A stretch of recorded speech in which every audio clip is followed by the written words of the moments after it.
사람이 사는데 꼭 원하고 또 기대하던 일들만 생기지 않고 불청객처럼 찾아오는 이런 감기 같은 여러 가지 질병이 찾아옵니다. 원래 우리가 겪는 감기는 예년에 비해서 상당히 강도가 셌습니다. 저도 근 한 보름 이상 그 감기로 시달렸어요. 감기에게 굴복은 당하지 않았습니다. 감기 때문에 주일날 교회를 못 오거나 새벽 기도를 못 하거나 이러지는 않았습니다. 그렇지만 엄청 세게 그 강도가 힘들게 했습니다. 그런데 그것은 어느 누구든지 기다리고 기대했던 것은 아니었거든요. 이렇게 우리가 기대하지 않아도 우리에게 찾아오는 이런 여러 가지 어려움들이 있습니다. 그것은 다른 것이 아니라 우리에게 고난이요, 고뇌요, 슬픔이요, 시련이요, 또 고통이요, 실망이라고 하는 이런 병들인 것입니다. 이 병들은 처음에 별로 심각하지 않지만 어떤 사람에게는 치명적인 불치병이 되어서 죽음에 이르게도 하는 것입니다. 우리가 요즘 인기를 누리던 사람들이 하루아침에 목숨을 저버리는 경우들을 우리가 종종 보게 됩니다만은 다 그런 것들입니다. 인기가 올라갈 때는 천국 같은 기쁨을 누리지만 인기가 떨어지고 이것이 시련으로 골짜기로 몰게 되면 그 높이 올라갔던 영광과 그 모든 즐거움은 순식간에 그로 하여금 나락으로 떨어지게 만들어지는데, 그때 얼마만큼 멘탈이 강하냐, 그때 얼마만큼 믿음이 강하냐라고 하는 것이 결국은 승패를 가늠해 주는 것입니다. 세상을 다 얻고도 자살나여 인생을 중간에 끊어버리면 그건 실패작입니다. 이러고 저러고 그를 위로하는 말들이 많지만 결론은 실패작이에요. 제가 페이스북에 글을 많이 올리는 사람 가운데 한 사람입니다만 이런 글을 한번 올렸어요. 자기 생명의 관리자는, 자기 생명의 경영자는, 그 최고 경영자는 나이다 그랬어요. 누가 내 생명을 경영해 주거나 책임져 주지 않는다. 사회가, 국가가 돌봐줄지는 몰라도 그러나 최종적으로 내 생명의 경영자, 결정자는 나다라고 했어요. 하나님이 나에게 내 생명을 내게 맡겨주셨거든요.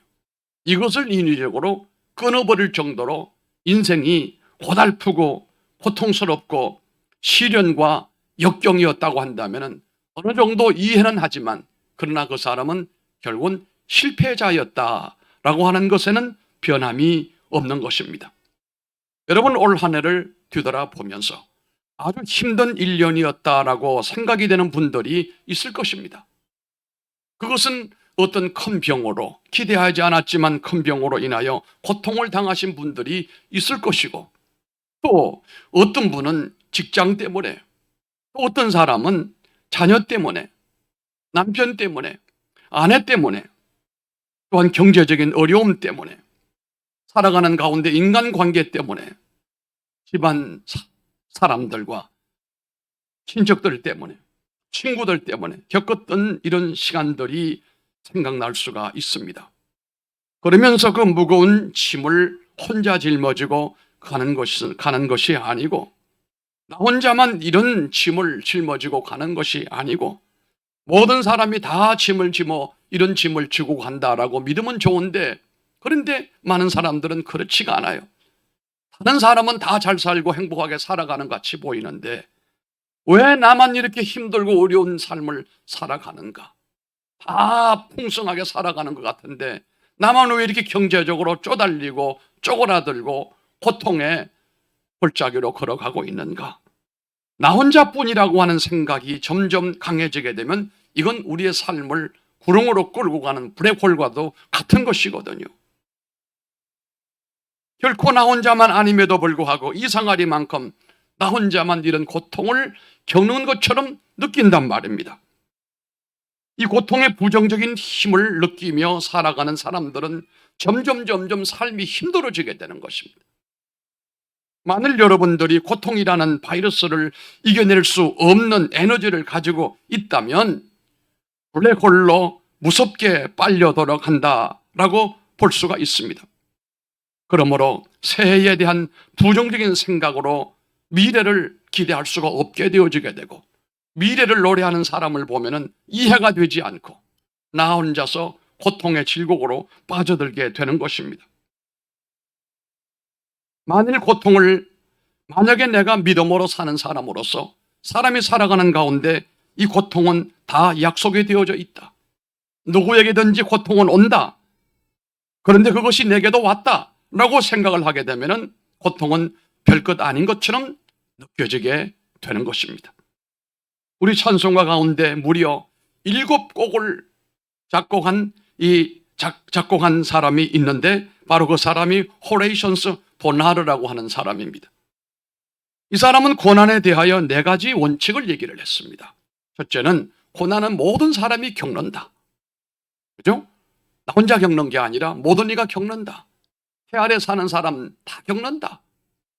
말로 표현이 되거나 안 되거나 차이뿐이다. 둘째는 고난은 일시적이다. 계속 있는 건 아니다. 왔다가 떠나간다. 세 번째, 고난 가운데 새로운 기회가 오더라. 고난만 있는 줄 알았는데 고난은 손님이고 떠나고 난 다음에 새로운 역사가 일어나더라. 네 번째, 모든 고난은 하나님의 주권하에서 적용되어지더라. 다시 말하면 감당치 못할 시험은 없더라 이겁니다.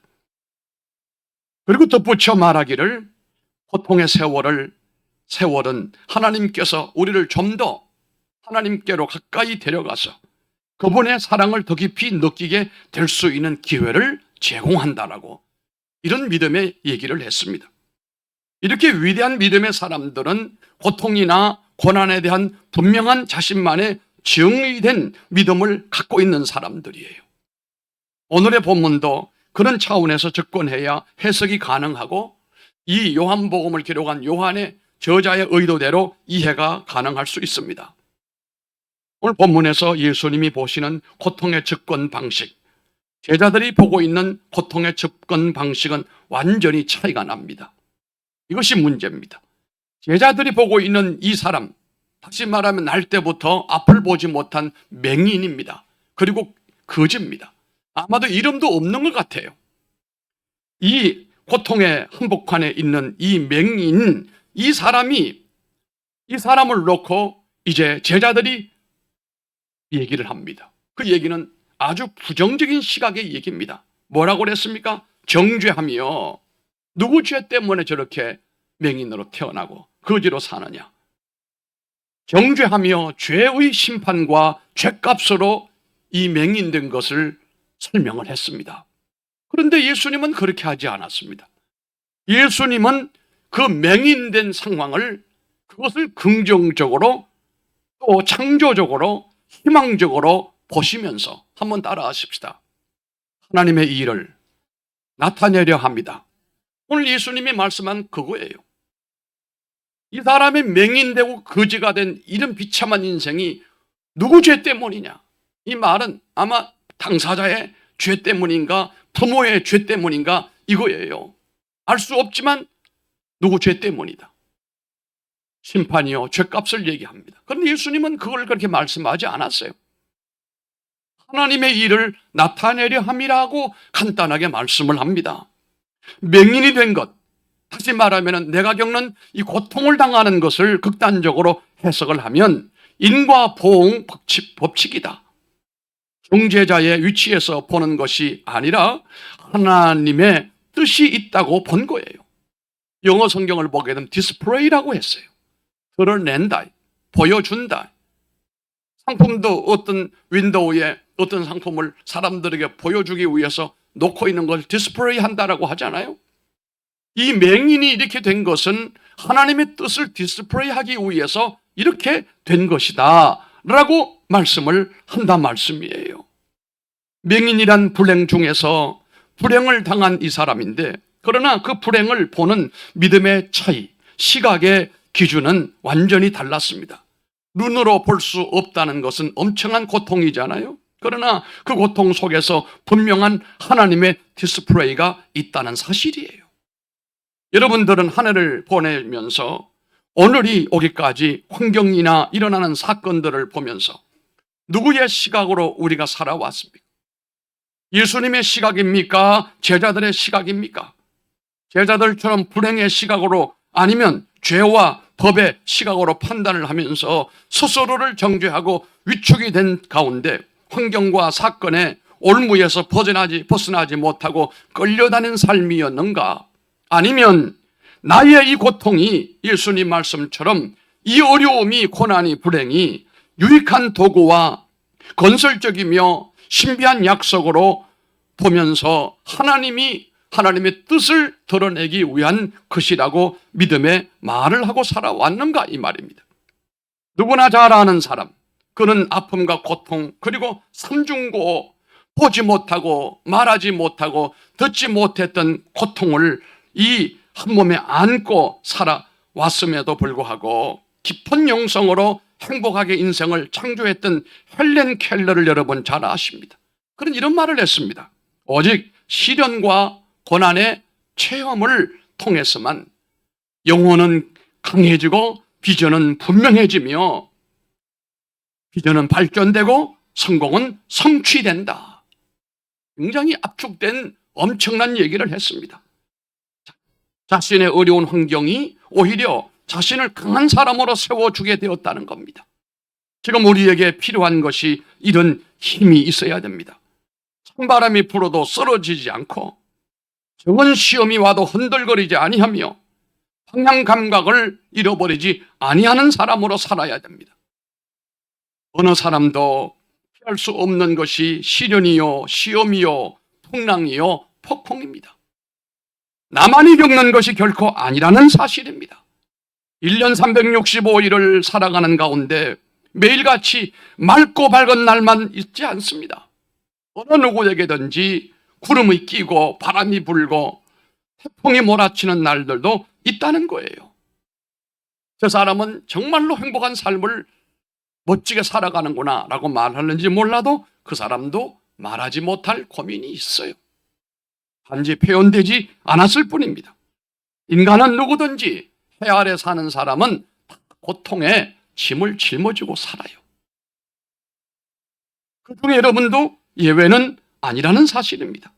문제는 이 고통이라고 하는 것이 우리를 힘들게 하지만 우리를 패배자로 만들고 우리를 실족시키는 것이 아니에요.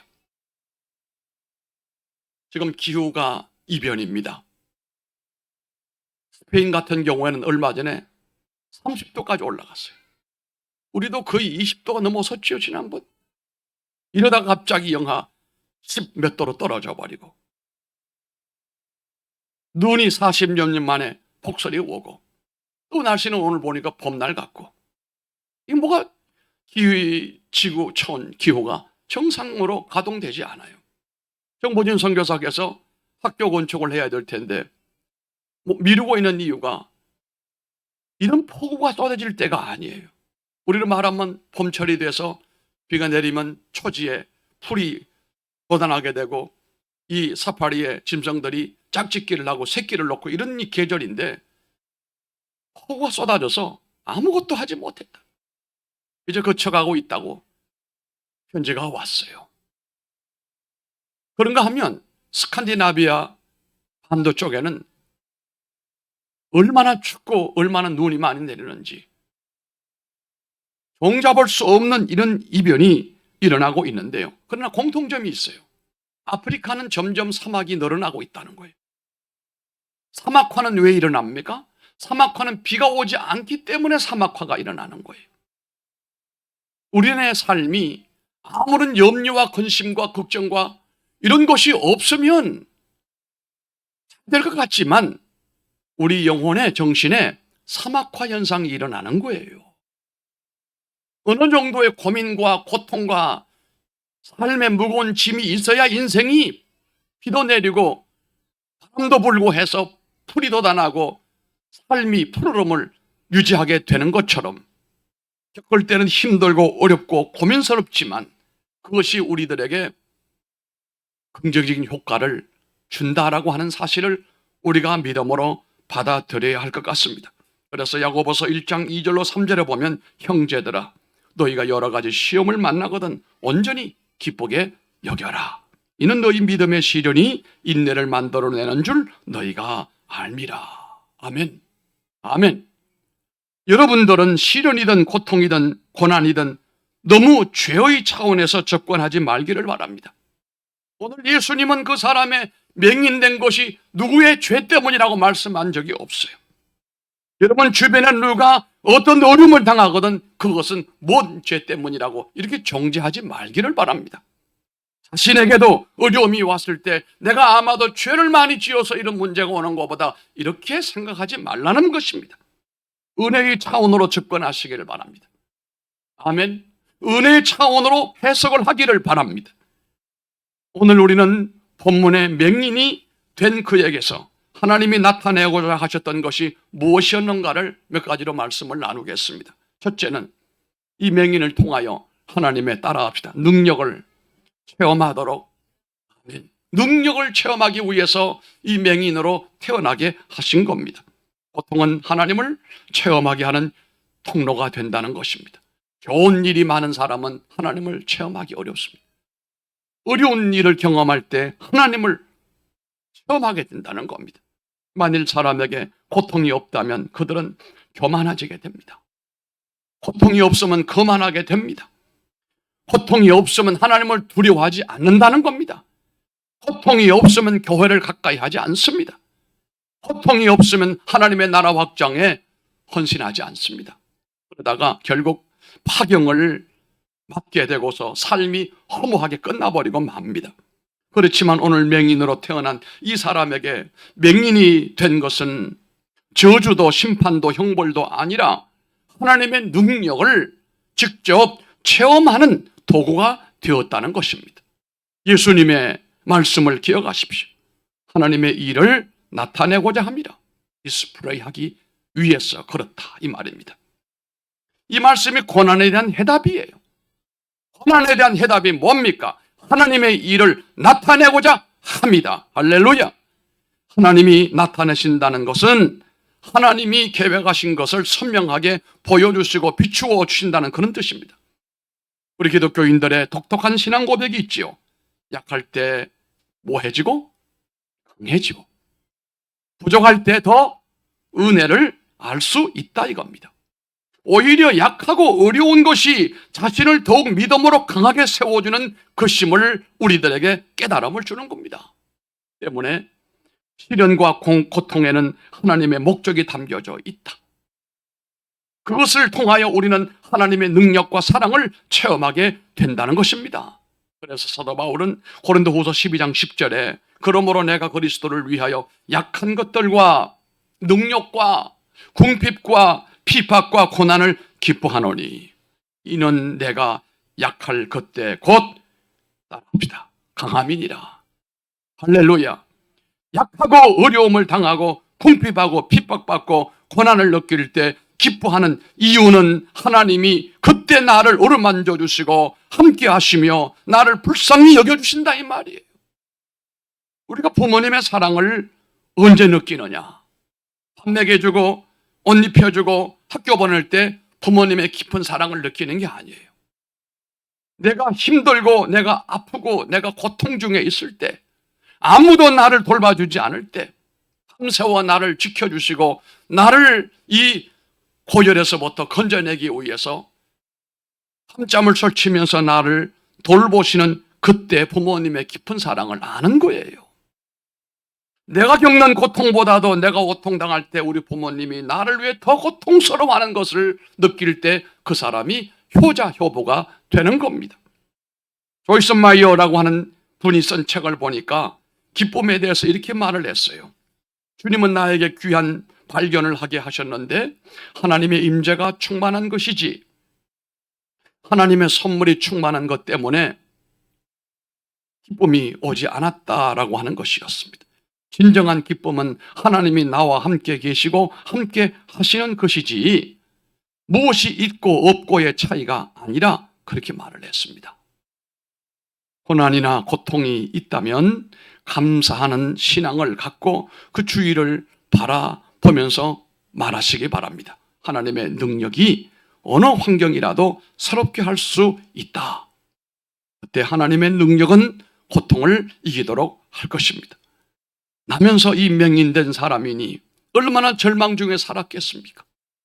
거지로 살았으니 이름도 없이, 이름이 거지예요. 이름이 맹인이에요. 그 절망 중에 죽고 싶은 심정이었는데 예수님을 만났어요. 옆에 있는 사람들이 무엇이라 해도 그에게 오직 한 가지 관심은 예수님의 말에 귀를 기울입니다. 결국 그는 하나님의 능력을 체험합니다. 오늘 여러분들이 그런 순간이 되기를 바랍니다. 하나님의 능력을 체험하는 시간, 얼마나 귀합니까? 1944년 경기도 양평에서 출생한, 여러분 잘 아시는, 이제 고인이 되었습니다마는 강영우 박사라는 분이 있습니다.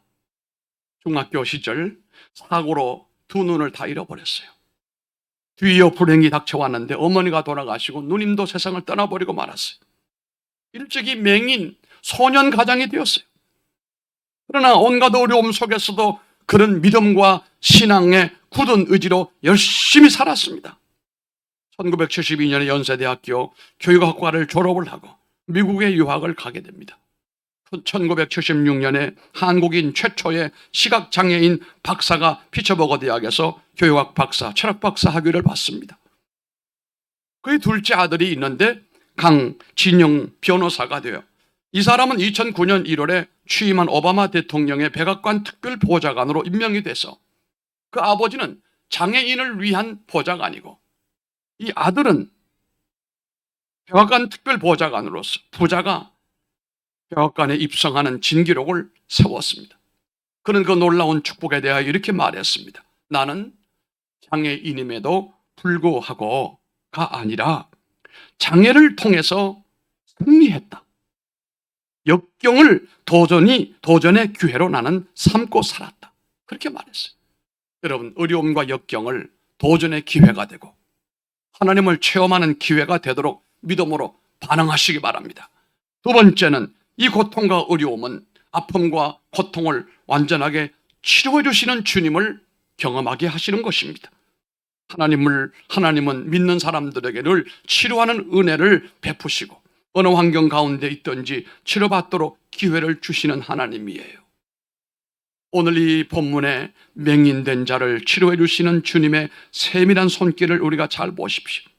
6절에 진흙을 침으로 이겨 눈에 손수 발라주십니다. 예수님은 그가 평생 환자로 소외됨으로 거지로 불쌍하게 살면서 정신적으로 아픔을 겪고 있는 것을 깊이 알고 계셨기 때문에 말 한마디로도 되지만 주님이 말씀으로만 하지 않았어요. 힘을 뱉어서 흙을 이겨서 손수 이 흙을 갖다가 그 앞을 보지 못하는 장인의 눈에다가 발라주면서 실로암에 가서 씻으라 라고 말했어요. 성경은 더 말씀하지 않고 있지만 여러분, 나는 이 말씀을 깊이 묵상해 볼 때 예수님이 침을 뱉어서 흙을 이겨서 이 흙을 이 맹인의 눈에다가 발라주실 때에 아무런 감동이 없었을까요? 아닙니다. 하나님의 그 터치가 나타날 때에 엄청난 감동을 받았을 거예요. 실로암이라는 뜻은 보내심을 받았다는 뜻이거든요. 예수님이 하늘로부터 보내심을 받은 자이고 실로암이라는 그 이름 자체가 보냄을 받은 자다. 가서 보냄을 받은 자가 거기 가서 씻었더니 두 눈이 환하게 밝아졌더라. 그러고 난 다음에 성경을 보니까 이제 밝아졌으니까 나는 나대로 살 것이다. 가보지 못했던 곳도 신나게 돌아다니고 구경하고 나 갈 거야. 가버리지 않고 그 밝아진 눈을 가지고 예수님 앞으로 다시 돌아왔다는 거예요. 여러분, 나병 환자들 가운데 10명이 치료받았지만 9명은 다 가버렸잖아요. 한 사람만 예수님 앞에 나와서 사례하고 감사할 때에 예수님 뭐라고 그랬습니까? 나머지 9은 어디 갔느냐? 이걸 보면 하나님은 우리들에게 은혜와 복을 주시되 그 다음에 그 사람이 어떻게 살아가는가를 보시는 거예요. 그래, 그렇게 했는데 So that. 너 어떻게 하느냐? 나병이 문둥병이 싹 나았는데 좋지요. 집에 가는 것도. 그러나 그보다 한 단계 높은 삶의 차원은 예수님 앞에 나와서 예물을 드리고 사례하는 것은 그 위에 한 차원 높은 삶이다. 눈을 씻고 난 다음에 갈 때 많지만 가지 않고 내 눈을 열어주신 예수님 앞에 나와서 이 아픔과 고통을 완전히 처리하신 주님 앞에 나와서 하나님, 주님 감사합니다. 사람들이 말했어요. 너 어떻게, 네가 예전에 그 장인으로서 거지로 있던 그 사람 맞아? 그랬더니 어떤 이는 말하기를 아닌 것 같은데, 어떤 사람은 긴 것 같은데 했을 때 본인이 뭐라고 그랬어요? 맞다고 그랬어요. 내가 전에 앞을 못 보던 거지 장인 맞다. 그런데 어떻게 눈을 띄었느냐? 뭐라고 그랬습니까? 예수님 그분이 여기 말씀하고 있잖아요. 예수님 그분이 내 눈에 진흙을 발라 주시면서 실로암 못에 가서 씻으라 11절에 하기에 가서 씻었더니 보게 되었노라. 할렐루야. 아픔과 고통을 주님이 깊이 인식을 했기 때문에 그 눈에 말씀으로 끝내지 않고 진흙을 이겨가지고 그 눈을 발라주면서 그동안에 살아오는 가운데 멸시와 천대당하고 삶의 질곡에서 고통의 눈물을 흘렸던 이 사람을 깊이 이해하면서 그 흙을 갖다 눈에 발라주시면서 주신 거예요.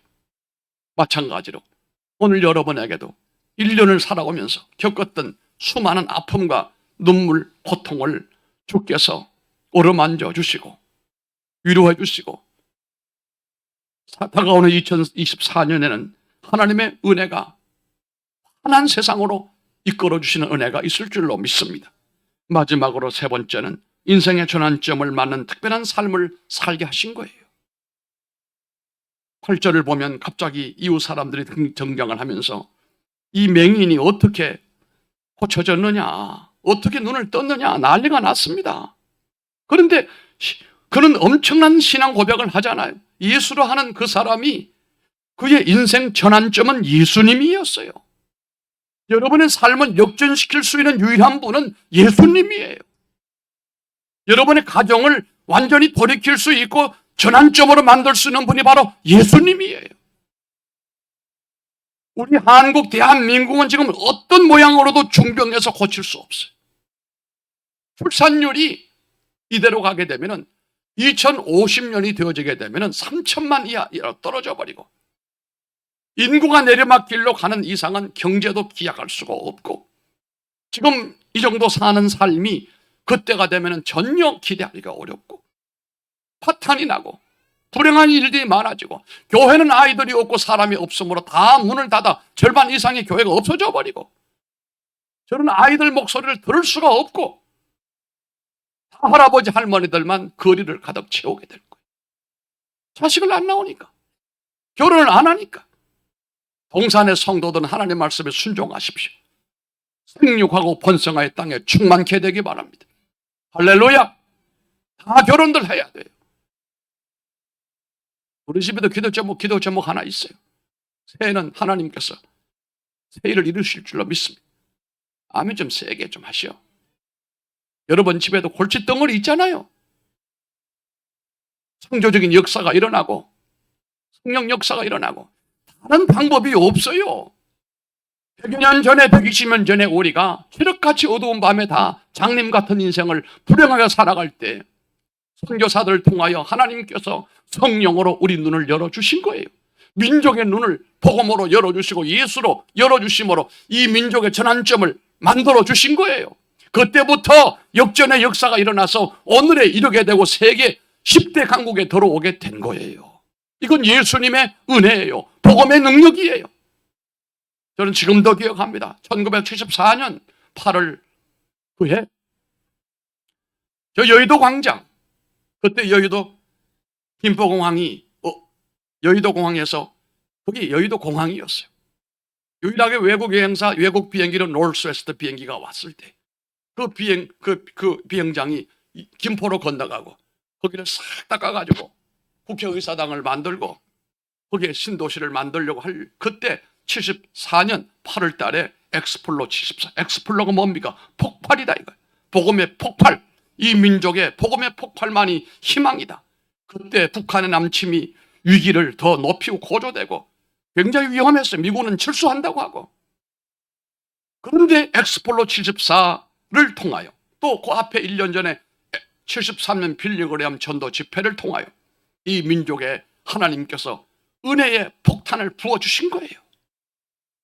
그 이후로 이 민족의 가는 길이 달라지게 되고 방향이 달라지게 되고 내용이 달라졌습니다. 그러므로 인하여 이 민족도 이 내리막길로 내려가는 이 절곡의 상태로 가는 이 방향을 중지하고 다시 올라가는 삶으로 역사를 만들려면 예수밖에 없습니다. 예수는 희망입니다. 우리의 예수님은 구원입니다. 예수님은 오늘 말씀에 나오는 것처럼 인생의 전환점을 만들어주시는 분임을 알기를 바랍니다. 여러분 예수님을 믿음으로 말미암아 여러분의 인생 자체가 달라지게 되기를 바랍니다. 오늘 이 맹인이 뭐라고 그랬습니까? 내가 거지였지만 내가 소경이었지만 보게 되고 이제 삶을 멋지게 살아갈 수 있는 삶의 전환점을 만드신 분은 예수 그분입니다. 예수 그분이 내 인생을 이렇게 만들었습니다 라고 고백을 했던 것처럼 여러분도 그렇게 되시기를 바랍니다. 혹시 앞을 볼 수 없이 답답하고 침울한 터널을 걷는 것처럼 암담하지는 않았습니까 여러분? 또는 일이나 사업이나 가족과 친구와 부부와 이웃과 직장에서의 관계로 인하여 불편하게 살아온 건 아닙니까 여러분? 경제적으로 타격이 심하고 병으로 인하여 시달리고 화를 당하면서 사방이 막힐 듯이 숨을 막는 고통 속에서 살아온 것은 아닙니까 여러분? 이제는 여러분 염려하지 마시고 걱정하지 마시고 실망하거나 포기하지 마시고 예수님으로 인하여 역전의 삶을 살기를 바랍니다. 하나님은 나에게 전능하심을 보여주시고 가장 강렬한 신앙의 체험을 통해서 변화된 인생으로 바뀌도록 진흙을 이겨서 여러분 눈에 다 발라주시면서 한 해 동안 고생 많았다, 수고 많았다, 이제 실로암에 가서 씻어라. 오늘 이 자리가 실로암 못이 되기를 바랍니다. 보냄을 받은 자들이 우리 모두가 올 한 해를 보면서 여러분들에게 믿음의 체험자, 실로암의 체험자, 눈을 뜨는 체험자가 되기를 주님 이름으로 축복합니다. 기도하겠습니다. 자리에서